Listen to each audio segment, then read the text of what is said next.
So I've been getting a ton of questions from you guys in the comments and my DMs on Twitter and on Instagram about like, Brandon, you made this video talking about lead generation and how we can leverage our outbound prospecting through hiring a full-time ISA on our teams for $4, $5, $6 an hour with people that are native English speaking ISAs. How in the world do we do this? So I grabbed the owner of the company that's making this happen for us. And I don't know, we spent maybe 30 minutes going deep on the process so that all of you can get the answers to the questions that I think you guys all have. And so if after watching this video, you guys want to really dive into having a full-time ISA that works for you directly 40 hours a week, making outbound prospecting phone calls, generating listing leads every single day, I'm going to put a link underneath this video in the description and in the pinned comments. You guys can click it. You can schedule some time to talk with his team. They'll walk you through how the entire process works. But in addition to that, watch the next 30 minutes. And I think you're going to get a lot of the questions that you have answered. All right, so let's rock and roll. So I was just telling you guys off air, we put a video on the YouTube channel, I think 2 days ago, and I was talking about lead generation and specifically leveraged lead generation through ISAs. And I don't know, we probably have gotten 50, 60, 70 people in the last 24 hours. Hey, what company should I use? Where should I go? And so I thought that we might as well just get the owner of the company on the podcast. And so Gus, appreciate you jumping on with us today. Yep, here, love it. So what I want to talk through is the old model of outsourcing ISAs to the new model, Gus, of what you guys are doing today and why that's so much better for the end user, right? For the real estate agent. And I have Ben from our team too, who's nobody better on the planet who's mastered this process. And so I want to talk through that entire thing because I'm just getting blown up with questions about this process. So first off, yeah. Gus, can you take a second to unpack the old, done for you ISA model, and then we'll talk about what's different today. Yeah. So great question, Brandon. So what we did originally was we had a call center, right? We had people, within the call center, employees of ours, and it was always a fixed number of people. It could be, 50 people, 100 people. I think we had as many as 150 people at one point, right?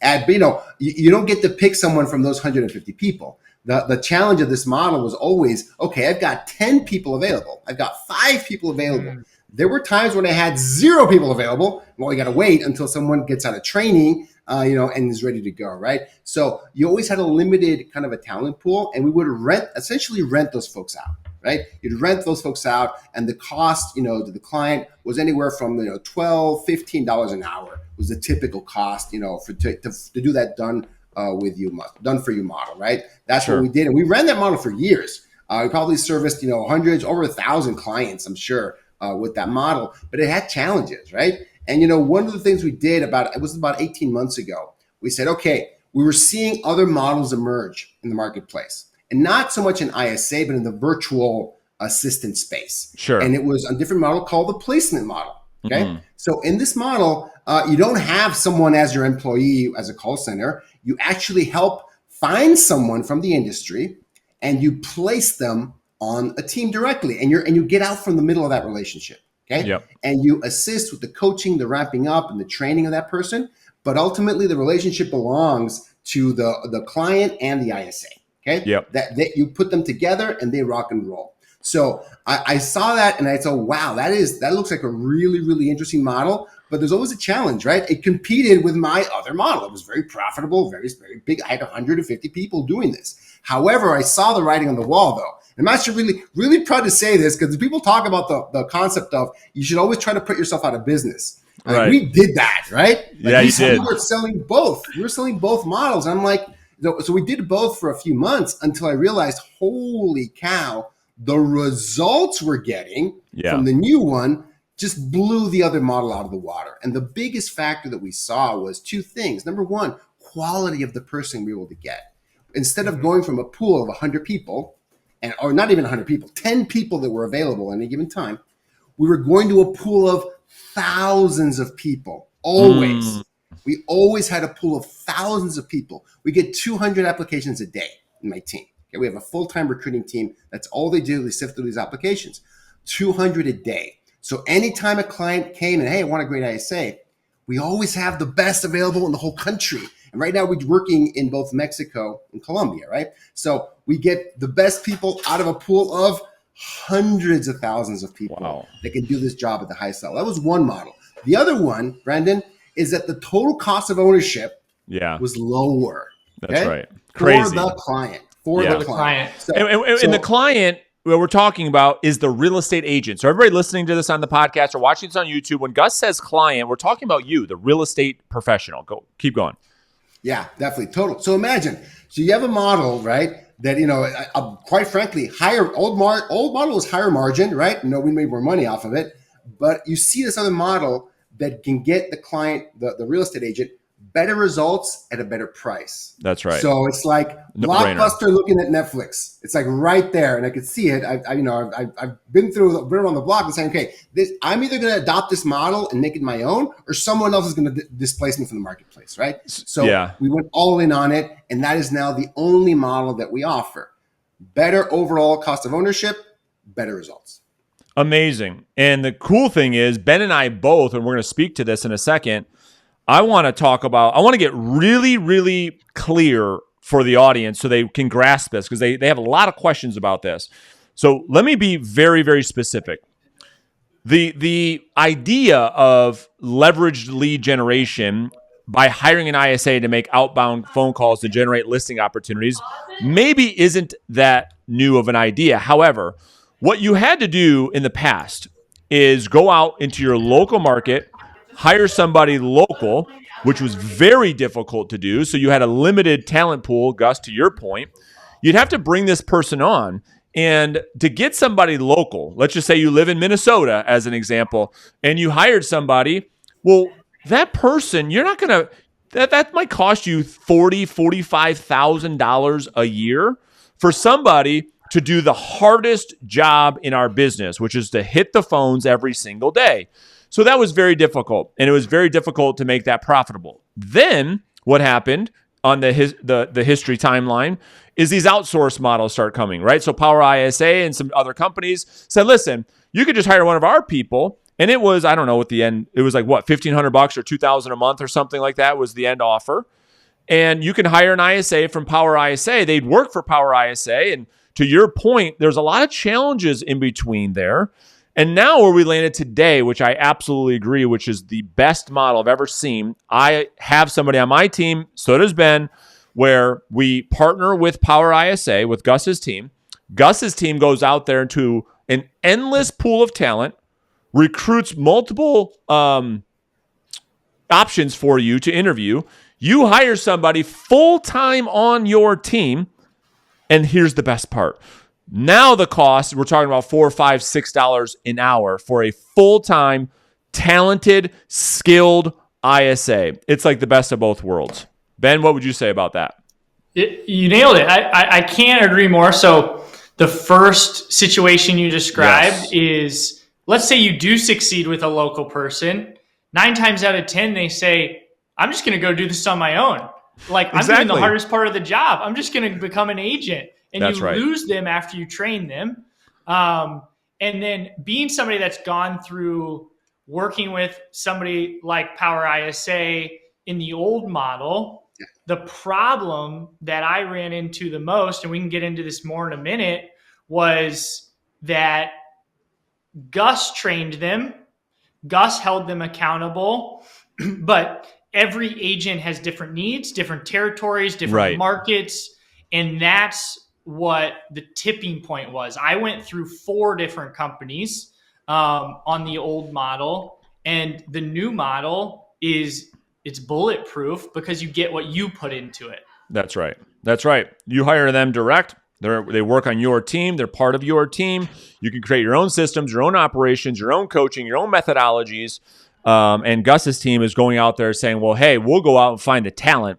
Then you can hone that talent how you want them to be, which is amazing, right? So that is super exciting. So can you, now that we understand the different models and hopefully the audience kind of gets it, one of the major questions that I get, and then we'll unpack kind of your process in a second, is, oh, I've tried to outsource ISAs before and it didn't work because, they could barely talk English. They could barely speak English. Their accents were so heavy, it didn't work that great. And I'm like, guys, you don't understand.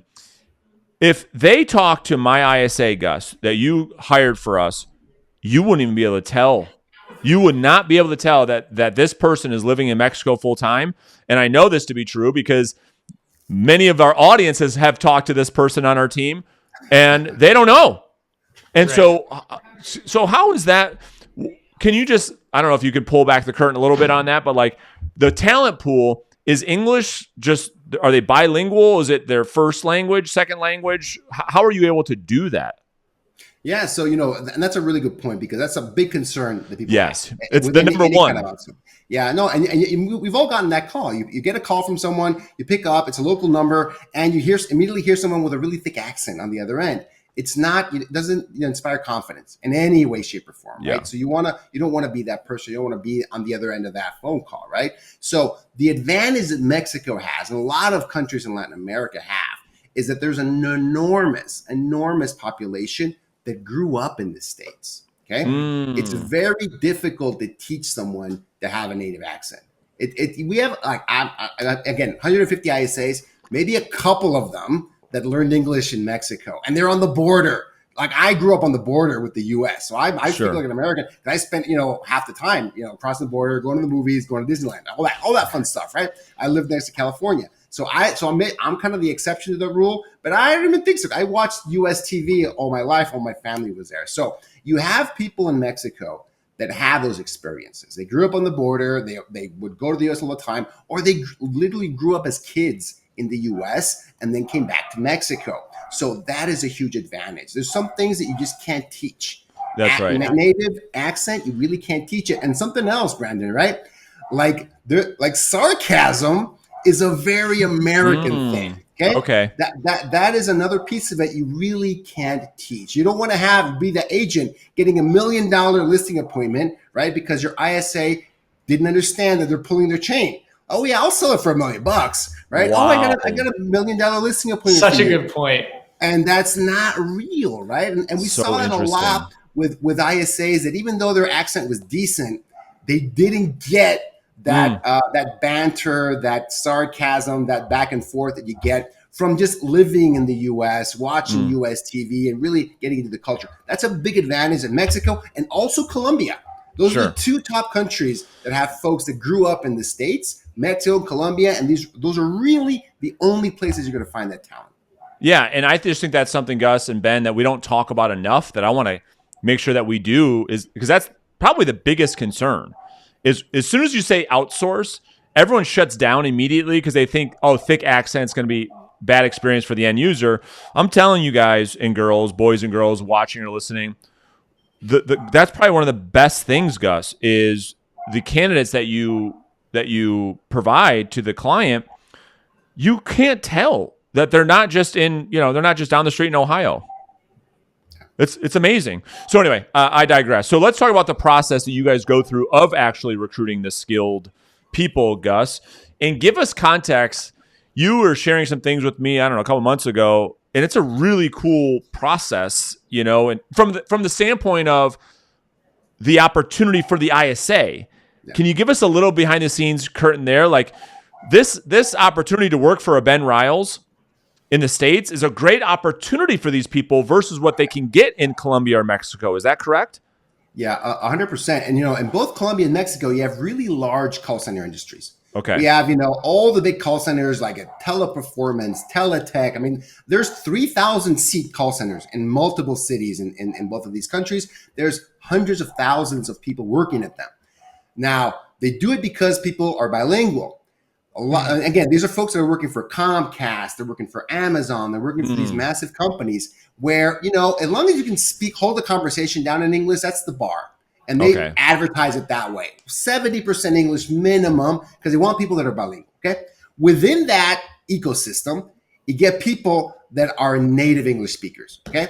And they're always looking for a better opportunity because they see around them, holy cow, these guys can barely speak English and we're making the same amount of money and doing the same work. Like, I'm probably can do better than this. So they're always looking for a new opportunity. And the top 10% of the industry have that language ability. Okay. They've got that native. It's the top 10%. And you want them. So the top 10% have the ability to do the job. Okay. Some of them have no desire to go into sales. Let's just say what it is. They'd rather do tech support. They'd rather do customer service. They'd rather do, because that's like, it's easier. Quite frankly, it's easier, right? So you want people that have done sales, that have done outbound prospecting. There's a big industry in Mexico right now about prospecting, not really for real estate, but mostly for solar, for insurance, for collections. Huge. So we're looking for folks that have that background, okay? That they've done cold calling for related industries. And if they've spoken to homeowners, even better, because we get rid of the number one thing you can't, in my opinion, let me know, Brandon, that you cannot train for, which is call reluctance. Okay? 100%. It's not going to go away. You can't have people that have that, right? So our job is to find out of that 10%, those native English speakers, who can do sales, right? Who has proven ability in the sales role and that outperform other people in sales, that have done outbound prospecting. And we even recruit out of outbound prospecting call centers, okay? Because the compensation they get by working for a real estate agent is in the top 1% of folks, earners here in the country, okay? Wow. That's why they aspire to do that. They want to work for a client in the US. They want to work for a US-based company. They don't want to work for a US company that has a call center in Mexico. It's a very different experience, very different experience. And this is the top of the top. It's competitive. It's not easy to get to that level. So they aspire to really get that role, and we help make that happen. What is the difference between the two income that the ISA can make, right? Because that's something you explained to me that once you cut out that middle person, they work directly for me and not another company. What's the jump? So the jump is at least they're making twice the money. Immediately, they're making twice the money on salary. On salary. Wow. Crazy. You throw some bonuses in there, and it becomes multiple of that, right? So now they're more incentivized to do a good job. They're more incentivized to show up. Cool.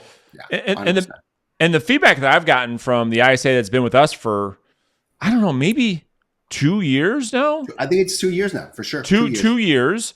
The feedback he gives us, we were just on a call with him today yet again, is when you make somebody part of the team and they feel a culture or a leadership, constantly our ISA is like, dude, I have just never worked for anybody like you guys before. Thank you so much. They're so appreciative versus, the entitled person that comes from maybe, I don't know, privilege or whatever you want to call it, that doesn't appreciate anything you do for them. And so not only are these people super, super grateful, they're great at what they do. They really appreciate the opportunity. Unlike something you've ever seen before. Ben, has that been your experience too? Totally. And so the new model is good for me, the agent, and for the ISA for that very reason. Yeah. My biggest frustration before on the old model was there was a disconnect, right? I just got a lead. I had no context. I didn't know the conversation, what had happened, what had not happened on the call. And the new model, they're in my daily life. They're in our huddles. They're in our communication. We are constantly having conversations back and forth about prospects. So that gives me the ability to be in tune with their work life, but also just like have a real relationship and know that we're headed towards the same goal and we're both going to benefit from it. That's right. That's right. 100%. So Gus, your team goes out there and finds really good talent. You bring these people to the interview process, right? That's what the service is. So you guys go out there and do that. And then the real estate agent has the opportunity to meet these people that say, yeah, Gus, I really liked Amy. She was great. Let's go ahead and move forward. Let's give her an offer. And then you guys place them. Now, I want to talk about that point in time because here's, I think, where some some or most or all real estate agents kind of get it wrong, right? They think that they can just give the credit card and magically all the problems, they disappear. I got this ISA. I don't have to make phone calls anymore. My life is great. They put their feet up and they say, okay, let's make it happen. Well, Ben, can you speak to, is that true? And if it's not true, which is not, can you speak to what it's actually like? Absolutely. So that's 100% not true. That's where the Gus's role hands over to how you really helped me was now it goes into a time of training, setting up systems, setting up expectations. Gus does a phenomenal job of hiring the person, getting them onboarded, making a really smooth handoff. Like what you didn't mention is I interviewed, I think 5 or 6 people to make the hire. So it's not like Gus gives me one option. I had several options. They were all great candidates. Yeah. And you picked the best. You picked the best. That's right. Yeah. So, but I got to see who I resonated with. But then once I went over, you have an employee and you've got to train them. You've got to dive deep in setting up the right systems. And the pro and the con is now you're responsible for the results. So if you put the time in and really pour into this person, then you guys will have an awesome community, an awesome relationship, but you will have an awesome partner in your business. If you don't pour into them, then your results are going to be what your results are, right? They're going to be the time you put into it is what you're going to get. And that's what I found. That's what Brandon helped me with so much, is setting those systems up and kind of cutting through the learning curve, if you will. Yeah, and I want to unpack that even more, but I don't know. Did we talk about ISA compensation? That's another question. Like, well, what are we paying these people? Did we talk about that at all? I don't think we have. Did we? No, briefly. Not yet. Yeah. So I think the biggest thing, we tell folks, we give folks a range. It's usually going to be $5 to $6 an hour. Yep, exactly. Typical range, and the only reason you can go a little bit higher than that is because someone has very relevant experience, might have done real estate before. But even experienced people, $5 to $6 a range, $5 to $6 an hour covers 99% of cases that we're seeing right now. Yeah, and so I like to set their salary, just to your point, $5 to $6 an hour as a salary, and then I like to even do a bonus structure. So this person who's already coming to you, who's going to earn double than what they have been earning just on the salary, it's very cost effective for you. So the salary for you is $800 or $900 per month for a full-time ISA, 40 hours a week. And then I like to do the bonus structure. That's where we have a lot of fun with it. And you can play around with this. For every lead you generate, it's X more. For every contact, it's this. For every appointment, it's this. Whatever you want to set up. Ben, what have you done to structure compensation?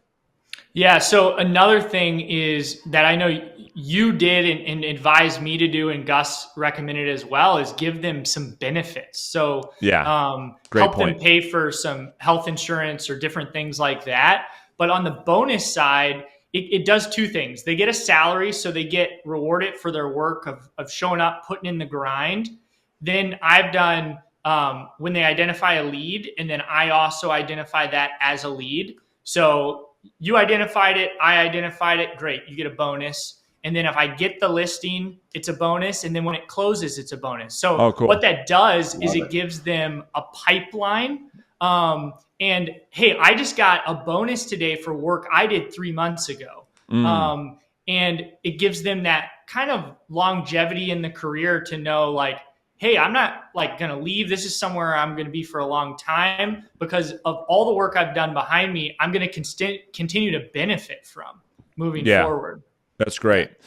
And so I want to talk about a little bit on that training side, Ben, in a second. And I don't know if we have time to get super deep into it, but that's what Ben and I do, right? We coach real estate agents on this model. It's what we help them to do. So we'll talk about where you guys can get contact with Gus and his team. We'll put a link in the description. We'll put a link in the comments. But Ben, let me just ask you, what are maybe 2 or 3 things when it comes to having a great process of onboarding a new ISA, and then maybe a training schedule or calendar to get that ISA into high levels of production as fast as possible? What is it that you did?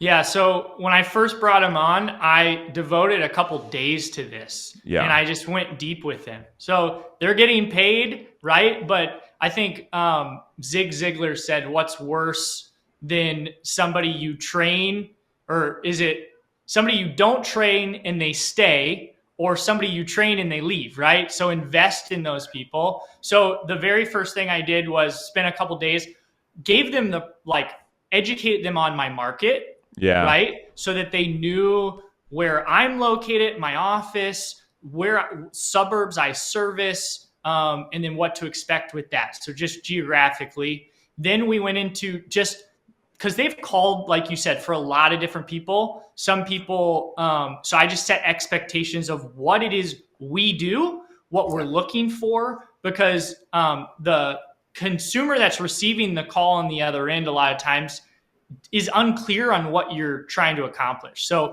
I wanted the person that's actually making the sale to understand who we are, what we're trying to do, and really understand the business as a whole from 40,000 feet to give them context.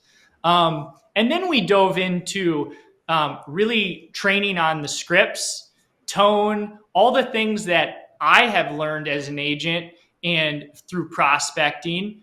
Now I'm getting to train my ISA on that and just get the basics. And then we went into the tools, like how to use that stuff, all that, get that foundation dialed. All my systems I set up, so a lot of things are automated, really easy for them to use. Templates for emails, like all that nitty gritty. We can talk more about one-on-one, but that's the key, is to really devote the time to get them a solid foundation so they feel equipped to make the calls, and you're getting the best return on your investment.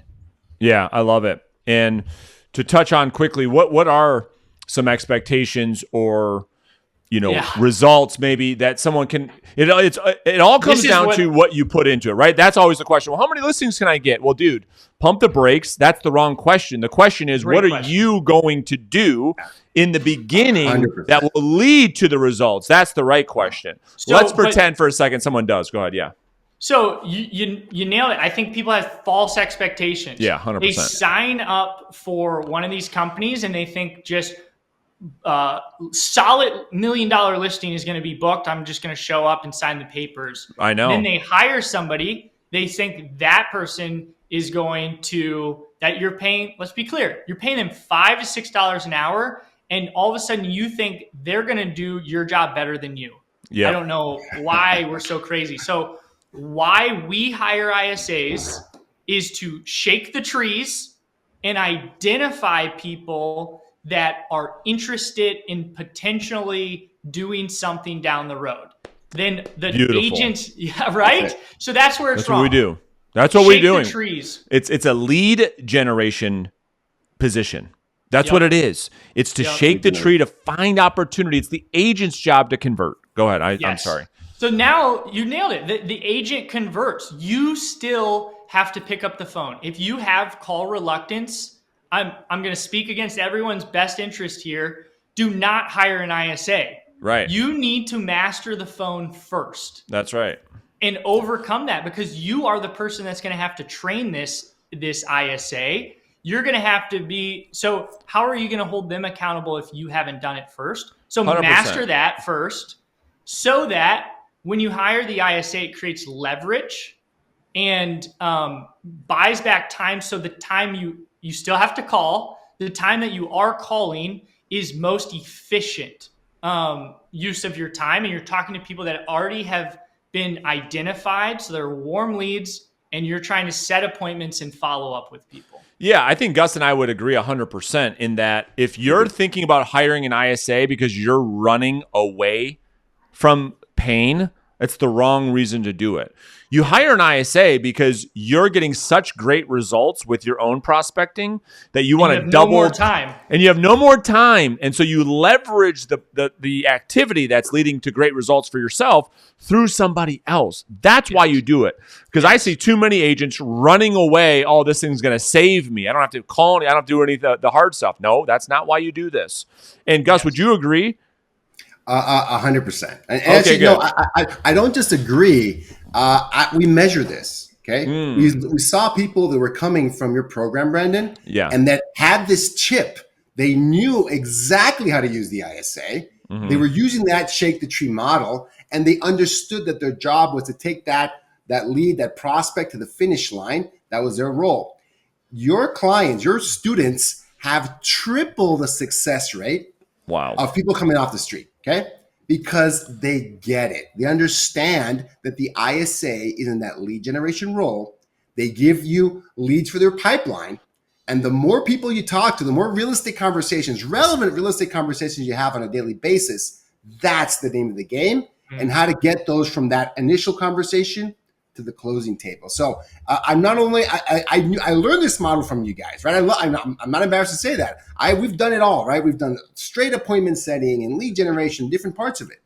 This lead generation model is 3 times as successful than any other thing we've tried before. Okay. So this is not a suggestion. This is not like you probably should do this. No. You have to do it this way, right? Yeah. If you want to be successful with outbound prospecting, leveraged outbound prospecting, leveraged lead generation.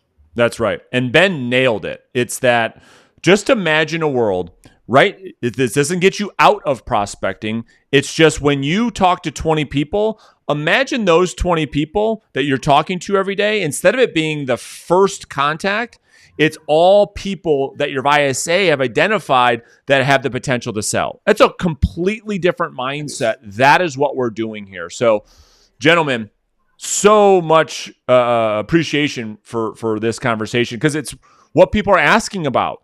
And so if you guys want to have a conversation with Gus and his team about bringing an ISA onto your team to really scale your business, we're going to put a link. It'll be in the description right underneath the video. It'll be the pinned comment. And so all they have to do is click that link, Gus. They schedule a day and time to talk to your team, and then the interview process can start. How fast, like, what does that process look like? How fast can you guys start getting them candidates?